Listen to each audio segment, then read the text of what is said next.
एक लेक्चर हमारा हो चुका है, होमियोस्टेसिस का चैप्टर हमने शुरू किया हुआ है सेकंड ईयर बायोलॉजी में से। तो पिछले लेक्चर में मैंने आपको होमियोस्टेसिस की डिफाइन बता दी थी और उसकी जो 3 टाइप्स हैं वो मैंने आपको क्लियर करवा दी थी। उसके अलावा आज हमने जो पढ़ना है वो हमने पढ़ना है कंट्रोल सिस्टम। पहले समझ लेते हैं कि ये कंट्रोल सिस्टम क्या है। वैसे बोर्ड में देखा जाए तो ये शॉर्ट क्वेश्चंस के तौर पे आता है कि difference between physical control system and living control system. अभी जो हमने समझना है कि ये कंट्रोल सिस्टम क्या चीज़ है। होमियोस्टेसिस का जो प्रोसेस है वो तो एक प्रोसेस का नेम है कि हमने जो बॉडी कंडीशंस हैं उनको नॉर्मल रखना है, एक रेंज में रखना है। लेकिन उन बॉडी कंडीशंस को नॉर्मल रखने के लिए या रेंज में रखने के लिए जो हमारे अंदर एक सिस्टम बनाया गया है वो क्या होता है, कंट्रोल सिस्टम होता है। इस सिस्टम का काम ये होता है कि ये हमारी बॉडी की कंडीशंस को कंट्रोल में रखता है, उन्हें ना एक लिमिट से ज्यादा होने देता है और ना ही उन्हें कम होने देता है। ये जो कंट्रोल सिस्टम है ये ना सिर्फ लिविंग ऑर्गेनिजम्स में पाया जाता है बल्कि ये जो नॉन लिविंग थिंग्स होती हैं या कुछ सिस्टम्स ऐसे होते हैं जिनमें किसी न किसी चीज को मेंटेन करना रेंज में जरूरी होता है, उन फिजिकल चीजों में भी ये पाया जाता है। तो अब हमने डिफरेंस देखना है कि जो बेजान चीजों में कंट्रोल सिस्टम पाया जाता है या जो लिविंग थिंग्स में कंट्रोल सिस्टम पाया जाता है, इन दोनों में मेन फर्क क्या है। डिफरेंस के लिए हम पहले दोनों के कंपोनेंट्स देख लेते हैं कि कंट्रोल सिस्टम के कंपोनेंट्स कौन से होते हैं। अगर हम कंपोनेंट्स की बात करें तो जो फिजिकल कंट्रोल सिस्टम होता है इसमें एक सेंसर होता है, एक इसमें कंट्रोल सेंटर होता है और एक इसमें क्या होता है जी, इफेक्टर होता है। अब सेंसर का फंक्शन क्या है। अगर मैं आपको किसी भी चीज से मिसाल दूं, हम किसी एक फिजिकल चीज को ले लें, जैसे कि हम रेफ्रिजरेटर को ले लेते हैं, वो एक फिजिकल थिंग है जिसके अंदर कंट्रोल सिस्टम पाया जाता है। आपको पता है आप रेफ्रिजरेटर जब लेते हैं तो उसमें आप एक टेम्परेचर की रेंज को क्या कर देते हैं, सेट कर देते हैं। उसमें पॉइंट्स होते हैं, आप नंबर 1 पे रख देते हैं, 2 पे रख देते हैं, उसकी जो कूलिंग इफेक्ट होता है। फिर जो रेफ्रिजरेटर होता है उसको उसी टेम्परेचर पे क्या किया रखता है, मेंटेन करता है। जो रेफ्रिजरेटर का अंदर का टेम्परेचर होता है ना वो उस टेम्परेचर से ज्यादा होता है ना ही वो उस टेम्परेचर से कम होता है। वो कौन कंट्रोल कर रहा होता है, कौन उसको एक लिमिट में रखे हुए होता है, वो होता है हमारा कंट्रोल सेंटर। अब रेफ्रिजरेटर का क्या प्रोसेस होता है टेम्परेचर को एक रेंज में रखने का, वो समझना है हमने। उसमें हम सबसे पहले सेंसर का रोल देख लेते हैं। जो रेफ्रिजरेटर होगा उसमें एक सेंसर लगाया गया होगा। उस सेंसर का काम ये होगा कि जो टेम्परेचर रेंज हमने सेट की है, जैसे ही उससे ऊपर टेम्परेचर होगा, उस लिमिट से ज्यादा होगा या फिर उस लिमिट से ज्यादा कम होगा, तो वो सेंसर उस चेंज को फौरी तौर पर क्या कर लेगा, सेंस कर लेगा, डिटेक्ट कर लेगा। वो सेंसर डिटेक्ट करने के बाद मैसेज भेज देगा कंट्रोल सेंटर को कि भाई जो टेम्परेचर सेट किया गया है टेम्परेचर उससे ज्यादा हो रहा है। जैसे ही कंट्रोल सेंटर इस मैसेज को रिसीव करेगा वो देखेगा कि जो टेम्परेचर है वो लिमिट से ज्यादा हो रहा है। फिर कंट्रोल सेंटर मैसेज भेज देगा इफेक्टर को कि भाई टेम्परेचर ज्यादा हो चुका है, आप यूं करें टेम्परेचर कम कर लें। टेम्परेचर को कम लेके आना फिर किसका काम होगा, इफेक्टर का काम होगा। यानी सेंसर का काम ये है कि उसने डिटेक्ट करना है क्या चेंज आ रहा है, उसके बाद कंट्रोल सेंटर ने सेंसर से इंफॉर्मेशन रिसीव करनी और आगे इफेक्टर के जिम्मे लगा देना है कि ये चेंज आ रहा है, तुम इसको कम कर दो या ज्यादा कर दो। अब लिविंग थिंग्स में क्या होता है, लिविंग थिंग्स में जो पाया जाता है सेंस करने के लिए जो भी हमारी बॉडी में चेंज आ रहा होता है वो होता है रिसेप्टर। फिजिकल थिंग्स में सेंसर होता है और लिविंग थिंग्स में रिसेप्टर होता है। जिस तरह नॉन लिविंग थिंग्स में सेंसर डिटेक्ट कर लेता है कोई भी चेंज आ रहा हो, लिविंग थिंग्स में रिसेप्टर डिटेक्ट कर लेता है कोई भी चेंज आ रहा हो। रिसेप्टर डिटेक्ट करेगा। अगर हम ह्यूमन बॉडी की मिसाल दें, फॉर एग्जांपल हमारी बॉडी का टेम्परेचर ज्यादा हो रहा है, उसको कंट्रोल में रखना है, तो जो हमारे अंदर रिसेप्टर्स होंगे वो डिटेक्ट करेंगे कि हमारी बॉडी का टेम्परेचर ज्यादा हो रहा है, वो फौरी तौर पर मैसेज भेजेंगे कंट्रोल सेंटर को। और फिर कंट्रोल सेंटर उस मैसेज को रिसीव करने के बाद देखेगा कि टेम्परेचर ज्यादा हो रहा है, इसको कम करवाना है, वो मैसेज भेजेगा इफेक्टर को कि भाई बॉडी का टेम्परेचर ज्यादा होता जा रहा है, आप इस बॉडी के टेम्परेचर को क्या करना है, कम करना है। अब दोनों के कंपोनेंट्स एक जैसे हैं लेकिन दोनों के कंपोनेंट्स में जो थोड़े थोड़े डिफरेंसेस हैं अब हम उनको समझने की कोशिश करेंगे। सेंसर और रिसेप्टर का काम तो एक जैसा है, दोनों में तकरीबन सेम ही होते हैं, लेकिन जो फिजिकल थिंग्स होती हैं उनमें हम सेंसर का नेम दे देते हैं, जो लिविंग थिंग्स होती हैं उनमें हम उसे रिसेप्टर का नेम दे देते हैं। कंट्रोल सेंटर की बात करें तो जो फिजिकल थिंग्स होती हैं रेफ्रिजरेटर वगैरह, उनका जो कंट्रोल सेंटर होता है वो होता है एक थर्मोस्टेट। या आपकी बुक पे बात मेंशन नहीं है लेकिन आपकी इंफॉर्मेशन के लिए उनमें ये थर्मोस्टेट पाया जाता है जिसने टेम्परेचर को कंट्रोल करना होता है। लेकिन जब हम लिविंग थिंग्स की बात करें तो उनका जो कंट्रोल सेंटर होता है वो या तो हमारा ब्रेन होगा या स्पाइनल कॉर्ड होगा। जैसे ही हमारी बॉडी का टेम्परेचर ज्यादा होगा मैसेज ज्यादातर ब्रेन को भेजा जाता है टेम्परेचर के सेंस में। अगर कोई और चेंज आ रहा है तो कुछ चेंजेस में स्पाइनल कॉर्ड भी हेल्प कर रहा होता है ब्रेन की। ये डिफरेंस हो गया कि दोनों के कंट्रोल सेंटर तो है कंपोनेंट का नेम, लेकिन उनमें जो कंट्रोल सेंटर है वो थर्मोस्टेट है, हमारा जो कंट्रोल सेंटर है वो ब्रेन या स्पाइनल कॉर्ड है। उसके बाद इफेक्टर पे आते हैं। जो फिजिकल थिंग्स होंगी उनमें इफेक्टर क्या होगा, उनमें इफेक्टर होगा ऑन या ऑफ का स्विच। जैसे रेफ्रिजरेटर देखेगा कि टेम्परेचर एक लिमिट से ज्यादा होता जा रहा है, वो अंदर जो कूलिंग सिस्टम होगा रेफ्रिजरेटर में उसको फौरी ऑफ करवा देगा। सॉरी ऑन करवा देगा ताकि कूलिंग सिस्टम ऑन होना शुरू हो जाए और टेम्परेचर दोबारा से क्या हो जाए, कम हो जाए, क्योंकि टेम्परेचर ज्यादा होता जा रहा था। या फिर अगर टेम्परेचर लिमिट से कम होता जा रहा है तो कूलिंग सिस्टम को जो कंट्रोल सेंटर होगा, उसका इफेक्टर होगा, वो ऑफ करवा देगा कि और कूलिंग की जरूरत नहीं है, अब ऑफ कर दिया जाए। हमारे अंदर जो इफेक्टर होते हैं, लिविंग थिंग्स में जो इफेक्टर होते हैं, या तो वो कोई मसल होगा या वो कोई हार्मोन होगा एटसेट्रा, इस तरह की चीजें होंगी जो हमारे अंदर इफेक्ट का काम करेंगे। जैसे ही हमारी बॉडी का टेम्परेचर ज्यादा होता है तो हमारा इफेक्टर असर क्या होते हैं, ज्यादातर हमारे मसल्स होते हैं जिनकी वजह से स्वेटिंग शुरू हो जाती है, इवेपोरेशन होना शुरू हो जाती है। तो ये मेन डिफरेंस हो गया इनके कंपोनेंट्स में। नेम्स तो एक जैसे ही हैं, नेम्स में सिर्फ एक डिफरेंस है, लेकिन अगर हम उनको देखें तो उनकी जो केमिस्ट्री है वो अलग अलग है। उसके बाद हम आ जाते हैं एग्जांपल पे। जो फिजिकल कंट्रोल सिस्टम है ये आयरन में, फ्रिज में या फिर एसी में इस तरह पाए जाते हैं। लेकिन अगर हम लिविंग कंट्रोल सिस्टम की बात करें तो वो बॉडी ऑफ लिविंग ऑर्गेनिज्म में होता है। ये आपका एक शॉर्ट यहाँ तक कंप्लीट हो जाता है, जो कि डिफरेंस के तौर पे आता है।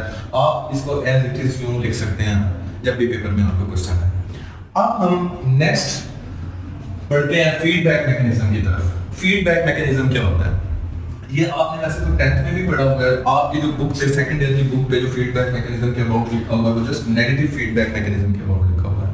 लेकिन मैं आपको पूरा फीडबैक एक्सप्लेन कर देता हूँ। हालांकि बुक में एक ही दिया गया है, लेकिन ये शॉर्ट क्वेश्चन बोर्ड्स में आया हुआ है जिसमें वो पॉजिटिव भी साथ पूछ लेता है या फीडबैक मैकेनिज्म की डिफाइन भी पूछ लेता है। फीडबैक मैकेनिज्म क्या होता है? फीडबैक नाम से ही पता चलता है कि एक प्रोसेस हुआ, उसका जो फीडबैक आया उस हिसाब से आप किसी सिस्टम को कंट्रोल करें। अब हम इसकी डिफाइन को समझते हैं। कहता है detection of change by receptor and sending signal to control system to effector for response is known as feedback mechanism. वो कहता है जब एक रिसेप्टर चेंज को चूज करे, जो चेंज आ रहा है, और वो सेंड कर दे सिग्नल्स कंट्रोल सेंटर को, और फिर कंट्रोल सेंटर इफेक्टर से उसे जो कंट्रोल करवाएगा वो फीडबैक मैकेनिज्म होगा। यानी फीडबैक मैकेनिज्म में यूं होता है कि जब भी कोई चेंज आता है उसको कंट्रोल सेंटर वापस अपनी जगह पे लेके आता है, उस चेंज के अकॉर्डिंगली, उसे हम बोलते हैं फीडबैक मैकेनिज्म। अब इसकी दो टाइप्स हैं, positive feedback and negative feedback. Positive जो फीडबैक होगा और नेगेटिव फीडबैक होगा, इसको समझने के लिए रियल लाइफ से एग्जांपल दूं तो जब भी अगर कोई काम एक अच्छा हो रहा है हमारी बॉडी के लिए, तो हमारी बॉडी में जो सिस्टम होगा वो उस काम को और ज्यादा करवाना शुरू कर देगा। तो फिर जो फीडबैक होगा हम उसे कहेंगे ये पॉजिटिव फीडबैक है। पॉजिटिव काम हो रहा है उसे ज्यादा करवा दिया गया। और अगर ऐसा हो कि जो हमारी बॉडी के अंदर एक काम हो रहा हो, बॉडी हमारे उसके ऑपोजिट करवाना शुरू कर दे, वो हमारे नुकसानदेह काम हो रहा हो, बॉडी उसको क्या करेगी, कम करेगी, तो वो जो फीडबैक होगा वो होगा नेगेटिव फीडबैक। इनकी डिफाइन से भी आपको बात समझ आ जाएगी। कहता है इफेक्टर का रिस्पांस अगर सिमिलर हो चेंज के, कि जैसा चेंज आ रहा है इफेक्टर भी वैसा उसको और ज्यादा करवाए, तो फिर होगा जो मैकेनिज्म होगा वो होगा पॉजिटिव फीडबैक। और अगर जो हमारा इफेक्टर है उसका रिस्पांस ऑपोजिट हो चेंज के, तो फिर जो फीडबैक होगा वो होगा नेगेटिव फीडबैक। कि ये जो काम हो रहा है हमारी बॉडी, जो चेंज आ रहा है वो हमारी बॉडी के लिए सही नहीं है, उसको ऑपोजिट करवा दिया जाए, उस चेंज को खत्म करवा दिया जाए, तो वो फीडबैक कौन सा होगा, नेगेटिव फीडबैक। ये एज इट इज आप डिफाइन कर सकते हैं, the process in which effectors response is similar toward the change is known as positive feedback. और इसी तरह इसमें भी आप प्रोसेस ऐड करके ये डिफाइन कर सकते हैं। इफेक्टर का काम है, अगर वो चेंज वाला नहीं है, उसके टुवर्ड्स है, उसके सिमिलर है, तो फिर पॉजिटिव फीडबैक है, और अगर उसके ऑपोजिट है तो फिर नेगेटिव फीडबैक है। अब मैं आपको जस्ट इन दोनों की एग्जांपल दूंगा। अगर ये शॉर्ट क्वेश्चन आ जाता है तो आपको इनकी एग्जांपल्स लिखना भी जरूरी है। तो वो दो एग्जांपल्स बताने के बाद मैं आपको पहले ये नहीं बताऊंगा कि इनमें से ये पॉजिटिव कौन सी है या नेगेटिव कौन सी है। डिसाइड आपने करना है कि इनमें से पॉजिटिव कौन सी है या नेगेटिव कौन सी है। अब अगर एग्जांपल्स की बात करें, मैं आपको कहता हूं हमारी बॉडी का जो टेंपरेचर है वो ज्यादा होता जाता है। अब इस सूरत में इफेक्टर क्या करेगा, बॉडी का टेंपरेचर और ज्यादा करवा देगा या कम करवा देगा। और अब आपको पता है कि जब हमारी बॉडी का टेंपरेचर लिमिट से ज्यादा हो रहा होगा तो जो हमारा इफेक्टर होगा वो बॉडी का टेंपरेचर कम करवा देगा। अब जो चेंज आ रहा था वो ये आ रहा था कि बॉडी का टेंपरेचर ज्यादा होता जा रहा था। इफेक्टर ने क्या किया, उसके ऑपोजिट काम किया, टेंपरेचर को कम करवा दिया, कूल करवा दिया बॉडी को।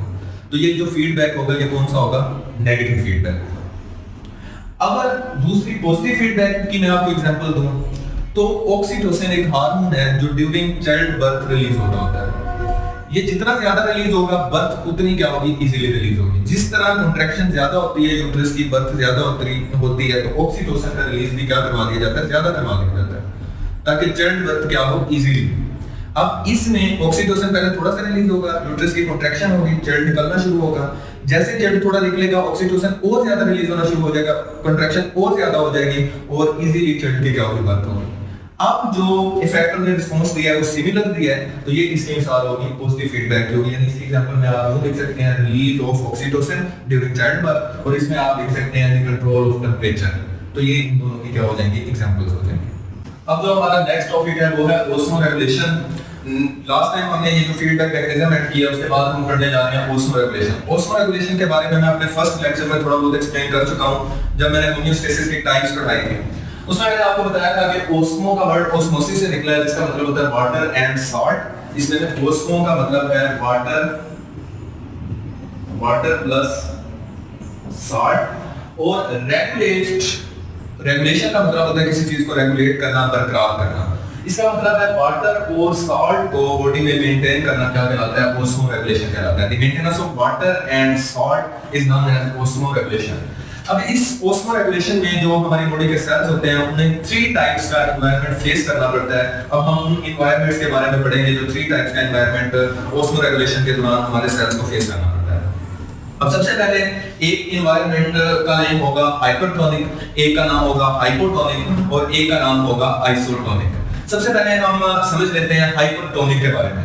हाइपरटोनिक एनवायरनमेंट के बारे में अगर मैं आपको बताऊं तो याद रखने के लिए, आसानी के लिए, समझाने के लिए आपके लिए मैं यूं बता देता हूं। इसमें हाइपरटोनिक में जो हाइपर का वर्ड है, अक्सर आम तौर पे आम रूटीन में एक कहावत है कि जो लोग नमक ज्यादा खाते हैं, साल्ट ज्यादा खाते हैं, वो हाइपर भी ज्यादा होते हैं, उन्हें गुस्सा भी ज्यादा आता है। इसका मतलब है हाइपर का क्या मतलब हुआ कि साल्ट ज्यादा है। तो ऐसा एनवायरनमेंट जिसमें वाटर की निस्बत साल्ट ज्यादा होगा, उसे हम बोलेंगे हाइपरटोनिक एनवायरनमेंट। वो हाइपर क्या होगा? ज्यादा होगा। अब ये मैंने एक सेल बना दिया है, इसके बाद ये मैंने वाटर ऑलरेडी बनाया हुआ है, लेकिन अब मैं एक्सप्लेन करने जा रहा हूँ हाइपरटोनिक एनवायरनमेंट। तो हाइपरटोनिक में साल्ट ज्यादा होता है, तो मैं यहाँ पे साल्ट ड्रा कर देता हूँ। ये मैं काफी सारा साल्ट ड्रा कर देता हूँ। इवन मैं कहता हूँ कि ये वाटर से भी क्या है, साल्ट ज्यादा है, क्योंकि ये एनवायरनमेंट कौन सा है? हाइपरटोनिक है। हाइपरटोनिक एनवायरनमेंट में हमारा साल्ट वाटर की निस्बत क्या होगा? ज्यादा होगा। ये मैंने काफी ज्यादा साल्ट ड्रा कर दिया है। यहाँ से ये इस चीज का अंदाजा लगाया जा सकता है कि साल्ट की मिकदार क्या है, पानी से ज्यादा है। तो ऐसी कंडीशन में आप याद रखना, ओस्मोसिस का एक रूल है, ये 9th में भी एक्सप्लेन किया गया है। ये रूल यूनिवर्सल है, हर जगह पे, पौधों में, जानवरों में, हर जगह पे ये रूल क्या किया जाता है, अप्लाई किया जाता है कि हमेशा वाटर जिधर साल्ट ज्यादा होगा उधर मूव करता है। वाटर की कोशिश होती है कि वो मेंटेन करे, वाटर एंड साल्ट की कंसंट्रेशन बराबर हो जाए। तो वाटर जहां पे ज्यादा पाया जाएगा वो उस तरफ मूव करेगा जिधर साल्ट की कंसंट्रेशन क्या होगी? ज्यादा होगी। अगर आपको याद हो, ट्रांसपोर्ट के बारे में आपने पढ़ा होगा, लेकिन फर्स्ट ईयर के 13 चैप्टर में उसमें हम ट्रांसपोर्ट के बारे में पढ़ते हैं। तो हम ये पढ़ते हैं कि जाइलम पौधों की एक ऐसी वेसल होती है जिसने क्या ट्रांसफर करना होता है? पानी ट्रांसफर करना होता है। लेकिन वो पानी जाइलम में किस तरह से लाया जाता है? साल्ट्स को जाइलम में ज्यादा कर दिया जाता है। जब साल्ट्स जाइलम में ज्यादा हो जाते हैं तो पानी ऑटोमेटिकली किसमें मूव करता है? जाइलम में मूव करता है। तो यहाँ से ये बात साबित हुई कि पानी उधर मूव करेगा जिधर साल्ट की कंसंट्रेशन क्या होगी? ज्यादा होगी। अभी मैंने आपको बताया ये हाइपरटोनिक एनवायरनमेंट है। हाइपरटोनिक में साल्ट क्या होता है? ज्यादा होता है। तो इस सूरत में पानी कहां मूव करेगा? जाहिर है बाहर की तरफ मूव करेगा। इस सूरत में ये सेल से जो वाटर की कंसंट्रेशन होगी, जो वाटर होगा वो किस तरफ मूव करेगा? Outside of the cell move करेगा, क्योंकि बाहर की तरफ साल्ट ज्यादा है और पानी हमेशा उधर मूव करता है जिधर साल्ट की कंसंट्रेशन क्या है? ज्यादा है। तो इस नतीजे में इस सेल से वाटर का क्या होगा? लॉस हो जाएगा।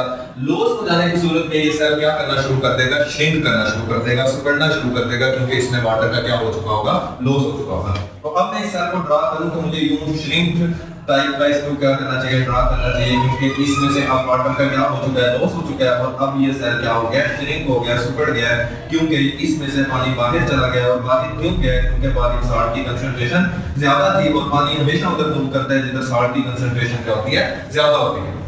ये तो हो गया हमारा हाइपरटोनिक एनवायरनमेंट। मैंने याद रखने का तरीका भी बता दिया कि साल्ट जिसमें ज्यादा होता है वो हाइपर भी ज्यादा होता है।